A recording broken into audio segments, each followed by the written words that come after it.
Hello, my lovelies. How is everyone? Been missing you. I'm going to try to see you sometimes a little more than what I do, but right now this will have to do. And I hope you're pushing them buttons and saying we're interested in a little bit of what it is that you're talking about. I was sitting upstairs earlier and I was watching the Waltons. And you know, that is what, 20 years old? At least. And made you think about the olden times, or olden days. And when life was a little bit slower. People didn't have to rush here and didn't have to rush there. And life didn't go by so fast. Or at least you didn't think it did. But the older you get, the faster it moves. That's when you realize how short life really is. And there's been a lot of talk about Ebola and these diseases and stuff that's going around. And it's really important that we be more careful with our children, washing their hands, buying the sanitizers and making them wipe their hands and stuff, and we ourselves wipe our hands a little bit more. Excuse me. Wiping our hands a little bit more than we do, you know, usually, because it is so many germs and things going around, especially at this time of the year. And because we don't really know whether it's going to get worse or whether we're going to get it under control. But you've got to get your needles, flu shots, whatever else that goes down. As seniors and as young people, we need to get them things done. You don't need to wait till there isn't any more, or that it's almost all gone, or something is broke out and we don't know which way it's going to go, and we get scared. So get that done before we get scared. Because you know, when you take care of your body when you're younger, it will serve you when you get older. It won't be all broke down and a million things wrong with it. And thank God for all the blessings and things that He give us each and every day, especially when we wake up. Because a whole lot of people didn't wake up when we did. You know, today, even today, a lot all over this universe. And every day that you do wake up is a day, you know, to say, forgive me, or I'm sorry, or I love you, I need you, I want to be with you. Forgive me for my sins or trials or tribulations. And to look at the world a little bit different than the way we look at it. Sometimes some of the things that we do and say can be really horrendous. And you say to yourself, Lord, I didn't mean to say that. I didn't really mean that. But you just don't know how to say, forgive me. And sometimes you have to look at it square in the eye, even though you don't want to, and say, I'm sorry, or forgive me, or whatever it is that's bothering us. Let's try to straighten it out and touch hands and forget it, because life is short, and from the grave you can't do anything but lay there and rot. But when you're alive is a day that God gives you to say I'm sorry, or a day to give somebody else a glass of water, comb their hair, give them some things to wear. Because we are brothers keepers, whether we want to know it or not, you are. Now we're going to try to get into being our brothers keepers now and find out what's bothering some of us. And see if we can make your day feel a little bit better. Love you.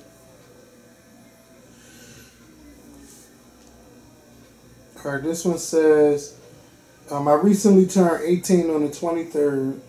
I live with my mother and it's just us in the household after my parents' divorce.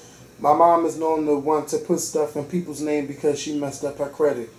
Now that I'm 18, she's saying she's going to order me a food stamp card, get a credit card with our names on the account. Once our lease is up, the next place we stay has to go in my name. And she wants to put furniture in my name too. I don't mind helping, but I feel like she's going overboard. I honestly don't want to do any of it. And every time I question something, she says that I need to be involved with my name. She catches an attitude. I don't want to fall out with my mom, but now that I'm 18, I feel like I say something. If I say something, she's going to say, get out. I'm not sure what to do, and your advice is greatly appreciated. But you heard about people stealing other people's identity. That's what that's doing. She's had her chance for her identity. And you need to have yours. You don't know how or where it's going to take you in life. She's lived a portion of her life and you haven't. You're just a baby crawling out of its shell. Not really knowing which way to go and what to do. Sometimes it becomes necessary to do those things, underhanded things, see no evil, hear no evil, speak no evil, in order to get along and to make it or to have a roof over your head. But you don't need it to the extent where it messes you up, where if she's not here today or tomorrow, you're left with bills and this and that and your name that you never did. And that's the same thing when people steal your identity, steal your money out the bank, steal what you have saved and this and that, and that's wrong. Well, if it comes to the point of keeping her happy or whatever, I'm sorry, she would just have to be unhappy. Because your name is your right. That is your legal path to go where you want to go and to do what you got to do in life. And you don't need nobody messing up. Mother, father, grandmother, uncle, aunt, nobody. Now, she had all her chance to do what she had to do, but if she didn't do it, that's just too bad. Own up to it. It's something when you live by yourself. You have your own little place. Don't worry about it. You get your own place. Get your own little things. Don't think you ain't gonna make it. You ain't gonna wind up in the street. You're not stupid. I can understand if you was. But if you were stupid, you wouldn't be thinking about this now. And it tells you, your mind is telling you, your inner self is telling you that this is important to you and in life. So me and Mama would have to get that straightened out. And if she wanted to get mad about it, then she would have to get mad about it. But it's time for Mama to use something else besides you. And I wish you luck with it, baby. Let me know what happens now. This story says, my boyfriend of over a year ended things with me about a month ago. I was hurt and really didn't expect it. Things hadn't been great towards the last month of our relationship, but I assumed we'd work it out. We broke up because he said he wanted space and wanted to be alone. He said he does not want to get back together, he wants to get back together, but not right now. I don't plan on waiting on him. I'm trying to move forward and live my life and be happy without him. But it's hard letting go when I want us to get back together. But I don't know when he'll be ready for that. Every time I try to move on, he's always texting me, asking me how I am, saying he misses me, or complaining I don't contact him or consider his feelings. And I'm thinking, I'm giving you the space you wanted. I just want to get your opinion on how I should deal with this situation. I trust God in everything, and I know there's a reason he separated us, as sometimes we can't be taught things when we're so wrapped up in our relationships. A part of me is mad that we broke up, and I thought we both saw a future together. I loved and honored him as my future husband, but a part of me realizes how much I've learned about myself and how grateful I am that the breakup has brought me closer to God. I still miss him and want to get back with him, and he feels the same, but he's still saying he wants to be alone. How do I deal with this situation? What do you mean, how you deal with it? You're already dealing with it.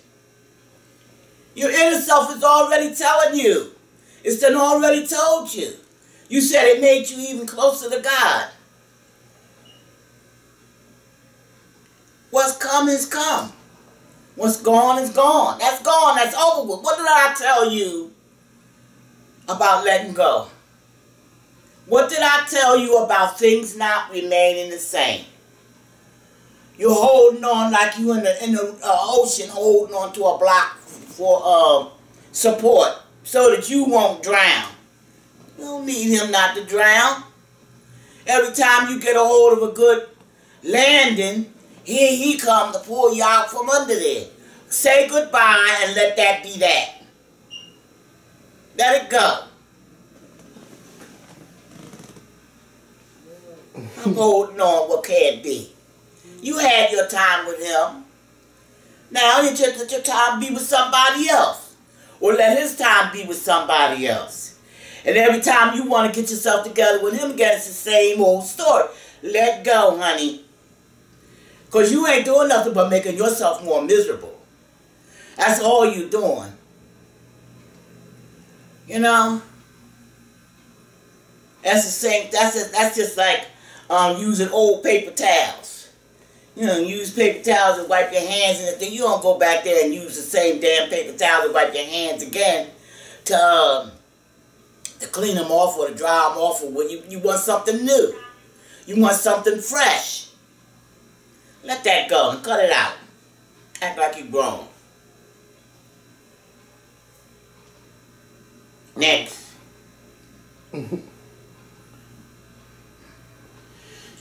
This one says, I'm in a situation where I'm in love with a man who doesn't love me back. Well, I'm not sure if it's love, because if you love someone, you should be able to scream it from the top of your lungs. And I'm not able to do that. But I think of him every day. And when I say every day, I mean every day. I saw social media stalk him every day. It came to the point where I created a fake page to speak to the woman I know he talks to, just to see what kind of woman they are. I don't know why I do it, because I know the info I'll find will hurt me, but yet I still do it. I've known him for a year, and he's been upfront and told me he didn't want a relationship right now. But when we go out, we will do a couple things, so it confuses me. We've been having sex unprotected, the best sex I've had in my 26 years, and we both agreed we were only going to sex each other till I got an STD. Months before, he told me he had sex with someone, and I assumed it was protected. But for whatever reason, I wasn't upset, more disappointed. We haven't had sex since, but I still long for him. I want him and don't know why I want him, and that's what makes me think I love him. I tried everything to get over, kept busy, but then he'll ease into my thoughts, date other people, but they are not him. I don't want to feel like this anymore, and I don't know what else to do. I can't talk to my mom because all she would do is call me stupid and a fool. Can't talk to my friends because it's the same old story. I need your help.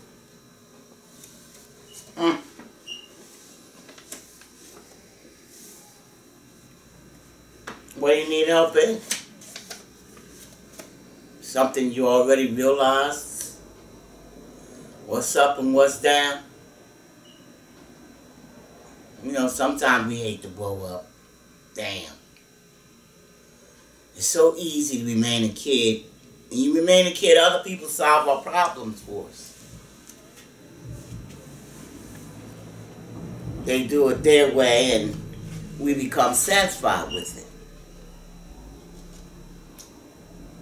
If you sit down and think about it, you don't really need my help. You just need somebody's confidence to tell you, go ahead and do what you got to do. That's all I'll tell you. If they won't, go ahead and do what you got to do. Stop putting it off, holding it back, hoping you don't have to grow up where you do. And just think about it.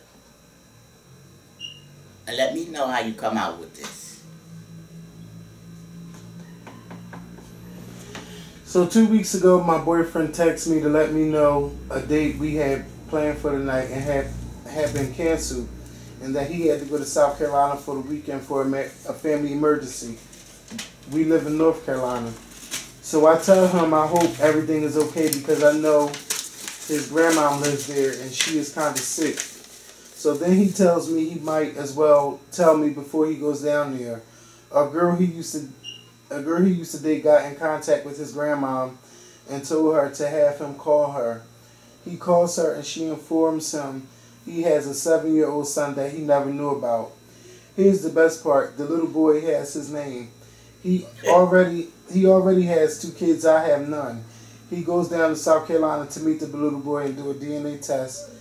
He gets the result back and he is his.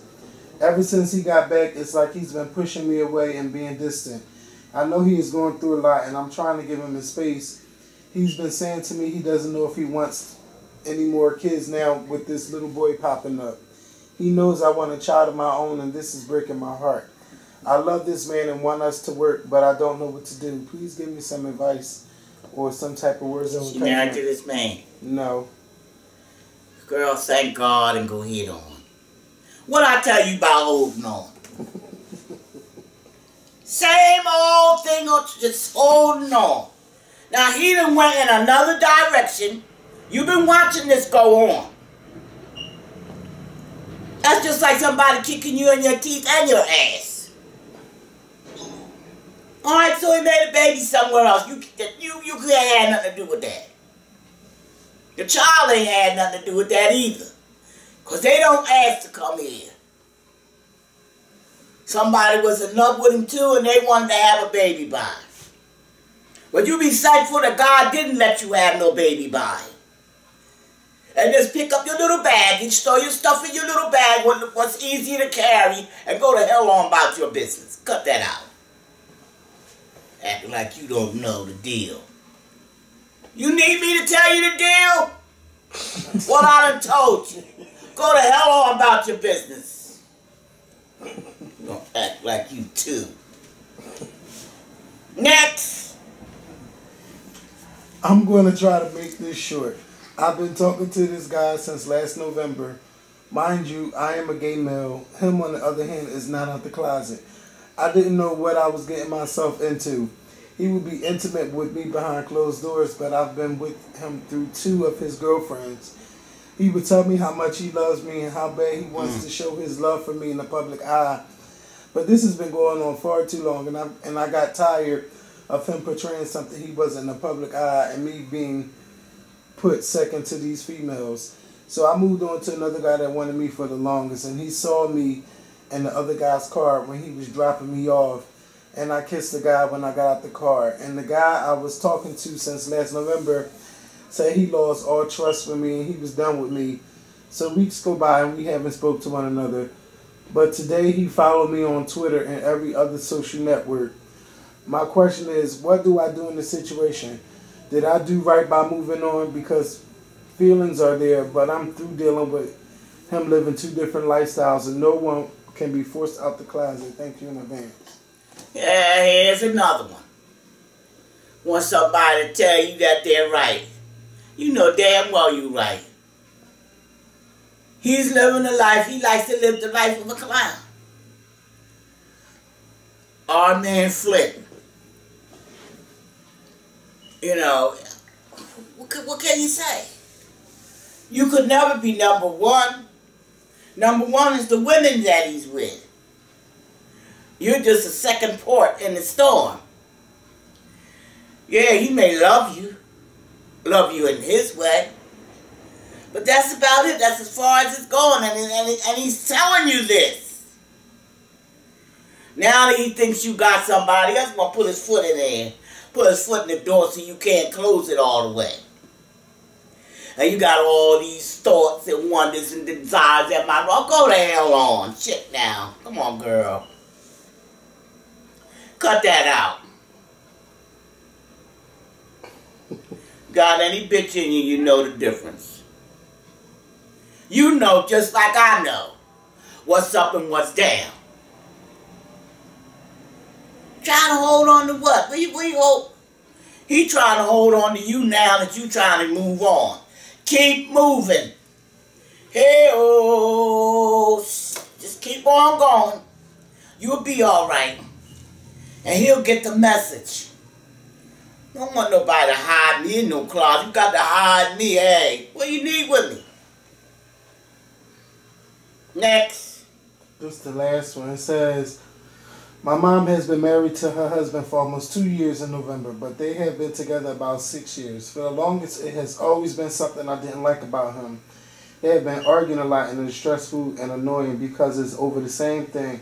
Recently, I came home from my friend's house. My mom told me that someone tried to take $500 off her card at a store up the street from our house. Even though I have a card that is with the same account, I don't use it unless I ask or my mom tells me that I can use it. She said the person wrote her card number down to do so. I wouldn't steal money from my mom because there's no point to do so. Also, she started realizing that she hasn't been getting as much mail like she used to. His son, who has been in prison, has been living here for some time now, and it's like a double team match in this house. He has called my mom a bitch, has said fuck you to her before. Everything is suspicious in this house now. I don't care nothing for either one of them, but because I am an honor senior student in my high school, I try to compromise and keep myself to focus on what I do in my life and go where I'm trying to get to. I'm moving back to Georgia after graduation for college, so that means I won't have to deal with this any longer. Should I keep pushing through until then, or should I treat them the same way as they have toward us? Hope this wasn't too long. Thank you. Well, do the same thing. Keep on doing what's comfortable to you. You don't have to knot up with people because they like or dislike you. You're not obligated to them. You know, some people, they all they want to do is just use you. They don't give out nothing. They'll never give you nothing. You a whole lot of lip service. Disrespect you bitch, you this, you that. You don't respect nobody when you call them names. Bible tell you that. Honor thy father and thy mother. He didn't say they had to be right. God didn't say nothing about your father and mother got to be right first. He didn't say, he said honor them. They put together the ingredients to get you here. And she let you come here through that tunnel of life. It's hard coming through that tunnel. You know, to watch a baby come into this world is a struggle to get here. And you know what? It's a beautiful thing to see. But when you stand up there, how you stand up there and call your mother a bitch? That's the stepson. I don't care who it is. It's somebody else's mother. That's just like calling your mother one. If this person has been good to you, whether they are or aren't, you're still being disrespectful. And you living in their house, you sleeping under their roof, and you gonna stand up there and call them all kinds of names, steal, and do other things that's not right? I wouldn't care if you was in 40 jails. When you get out of that jail, that's a second life, that's a second chance to straighten yourself out. That's to get up on your feet, to go on about your business. And you mistreat that person that's trying to help you? Or because you're not in love with them, you don't really like the way they do things? Who in the hell cares whether you like whether they do things? Get up on your feet, go the hell on about your business. You want to stand up there and try to use somebody. And then try to use other things as an excuse. There is no excuse for that. Regardless of what that lady thought of you, she still gave you a roof over your head. She's more of a Christian than you'll ever be. And food off her table. Wash your body and your clothes. All them things. She's always going to be a good Christian. And you know what? When low down come to showdown, and Miss Karma come to your door, you don't want to meet Miss Karma. Because Miss Karma asks you to pay 2 or 3 times. Because Miss Karma will kick you dead in your damn face and don't give a damn. You don't want to meet her. She comes in all shapes and sizes. Look like everything. And she'll take from you when your stomach is in so far and you're starving to death, she'll still take hers. Suck hers on out. And go to hell on. You don't want to mess with Karma. Karma's a bitch. She's worse than all them bitches that you was calling. Now you was calling them, here she is. And she'll be there in any form. So I advise you leave her alone. Grow up. You do what you gotta do as far as school is concerned. Make sure your mom's all right. Bless your mom. Because she's a good person. And that puts stress on her too. It puts stress on you when you gotta deal with somebody always looking and seeing what they got in their hand.